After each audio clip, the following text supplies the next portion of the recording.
All right, guys, let's not lose the momentum here and let's move on right away to the third part of this video here, or of this video series here. This video is going to be probably placed in a different playlist because once we export our table here that we put together in the first two videos, I'm going to import this into the Decentraland builder and then focus on the current version of the Decentraland builder. And by builder, I'm not referring to the SDK where you have to be a programmer, but I'm actually referring to the drag and drop kind of application inside Decentraland, which anyone can actually use. And this is something that I have been speaking out for quite some time now. So let's put some time in and see how it all works. So we have our table in Blender, and what we are going to do is just to go to File, Export, GLTF2. As previously explained, we are going to name the file something and export it onto the desktop. I already did this just prior to hitting the record button, so we already have that saved on the desktop. What I didn't check is the actual options here. Now, since we do not have this option selected, everything on the scene will be exported, which is great. So basically, we do have that file available to us right here. In this case, now let's switch over to Decentraland. Let's go to the builder. All right, and let's create a new scene. Just gonna keep it simple here. New scene,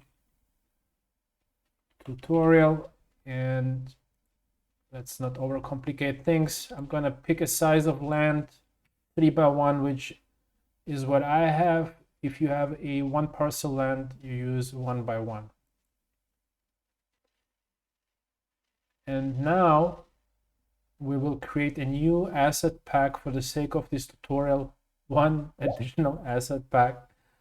And we are going to import our, hold on, I hope you didn't miss that. You have to click on new asset pack to open up that window here. And now you can pretty much drag that file that we exported from Blender as a .glb file. You can drag it over and import the asset. You know, name it whatever you want to name it. Table asset pack. That wasn't planned. Create asset pack. Keep working. Now we have a new asset pack created here with our table inside it. And now if you click on it, it will be loaded onto the scene. Now it actually looks pretty good, and we could publish it to our land now, but it is a little bit big.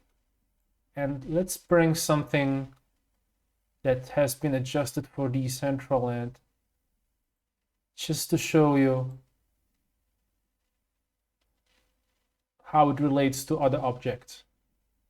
So this is one of the free buildings that I have available for free download on the website dcl.digital. Feel free to go over there and pick up your copy of this building. It's pretty cool. It's a bit different. A lot of people have used it. You can just, import it in the same way like we did with the table, place it on your land. But now you can see how big the table is compared to everything else. And what we can do is to go back to Blender and reduce the size of the initial tabletop, or just select the whole object, press S for scaling, and reduce it to the size you need it to. And then you would have to move that table a little bit further down back to the center like we showed in the video 1 and 2. I'm pressing now button number 3 to change the view. And now I'm pressing the button G to prepare for moving this table to a different location. And now I'm going to select the axis, which is represented by the blue line. I hope it's X.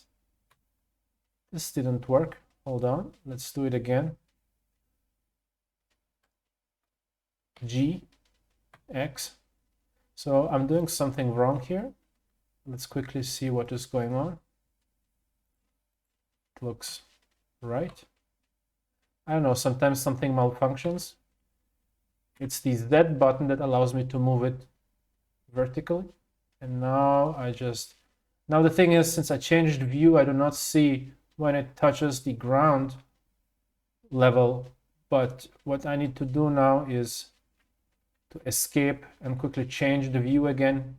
I press the button 1 on the numbers section of the keyboard on the right side. Again, G and Z for the axis, and now I can move it just to be at the ground level. We've done all of that in the video 1 and 2.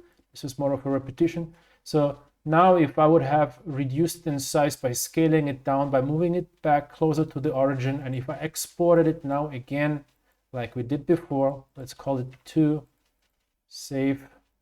Let's go back and let's add it to our asset pack. This would be one way of doing it. I think it's maybe a clean way of getting your assets properly sized right from the get-go. Okay, I have selected the wrong object. This is the one we imported before. This is the smaller one. So let's quickly cancel that attempt. All right, here is the smaller table, import asset. I'm not going to bother with naming it correctly. This is just a tutorial here. And now if I add it, it is a lot smaller and probably might be even way too small now. In any case, this is just an example, but you can see that you can resize it in Blender or you can resize it here in Decentraland. And let's do this with that bigger table. So you have in the current version of Decentraland a couple of buttons here available to you. And before I start, I've heard that there is going to be a very severe and a big redesign of the builder functionality. I'm really happy about that because I think without a proper builder, none of you guys will be able to, really enjoy playing quote unquote in Decentraland. You would have to rely on other people building assets for you, and you will have to rely on them building the scenes for you.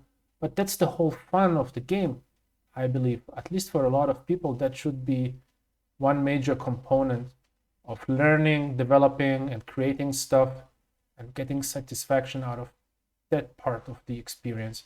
So if you don't have a proper builder, you will be always a little bit limited into what you can do and how you can animate object, and you will always have a bit of a disadvantage compared to people who know the SDK. But this is apparently going to be changed. Nevertheless, right now we have some basic functionality that we can use, and let's use that because this is not going to be time lost. This is actually an opportunity to learn, as long as it's somewhat basic. So let's have a look. I have selected the table, and now I can resize the table by using this button here, right? So we can use that yellow center cube, and if I hold down the shift button, and here you have to be careful. Sometimes it is a little bit tricky to select the right axis or the right cube. Sometimes you have to click back and forward after having changed the view like that, because sometimes these are becoming difficult to select. But the trick is to quickly click back and forth, and then usually it readjusts. So now I want to scale this table equally across all axes and not just into one direction on one axis. So let's quickly try that. Now, if I don't press the shift button, it's going to jump into these different levels, which I find kind of difficult to handle. So if you press the shift button while clicking on that cube and then moving your mouse, you actually can seamlessly reduce it and change it in size. I mean, seamlessly is a big word. It's still not that straightforward, but there is no steps that you have to go through. You can pretty much stop at any level. So let's just pick something like that here. We have resized the table to something that seems to work fine with that sample building. And now if I click again on the table and if I select this function here, this button, I will be able to move that table. And again, use the shift button before moving your cursor over the direction that you want to move the table in. Make sure to click shift and then you start pulling it inside the building here. And then push it a little bit further. And now you can also see, if you scroll in with your mouse wheel a little bit closer, you can see that the table is sinking into the ground level of the scene, but the building is slightly elevated above ground. So we need to move the table a little bit up, not to have that strange effect. And now it's difficult to select these. This is a little bit of a bug. If you just click here and then back, it's usually quite easy to select these. And today something is up with the colors of these, but it doesn't matter. Shift, click on the arrow in the direction up, and then move the table so that the legs are properly positioned on the floor here. And now we have positioned the table here. And of course it's around the building, so it's always a bit tricky to position this table. But what you can do is to use that rotation functionality here. Let's quickly click back and forward to properly select it and turn it by a couple of degrees here in that direction. And then push it back a little bit. So basically, we could leave the table somehow like that. So a couple of videos ago, we did not have any furniture here, and now we actually have a black table that we created ourselves in our free building. I think that's a good start. And I'm going to leave this video at this level. I'm not going to publish the scene onto a land. You can do this yourself. You can potentially check the size of the table against your character if it fits, or maybe reduce it in size and start building your own stuff. And I think we're going to have a couple of videos on additional builder functionality, because there is an area which I'm particularly interested in. It's that toolbox area. You can do a lot with that toolbox. These are all smart items, and I think these are worth exploring, especially if you want to make elevators and doors that open on click and so forth and so forth. You can find some of these functionalities in that area here, but this is for another video. Hey guys, thank you for taking the time. Good luck building your own stuff for Decentraland, and take care.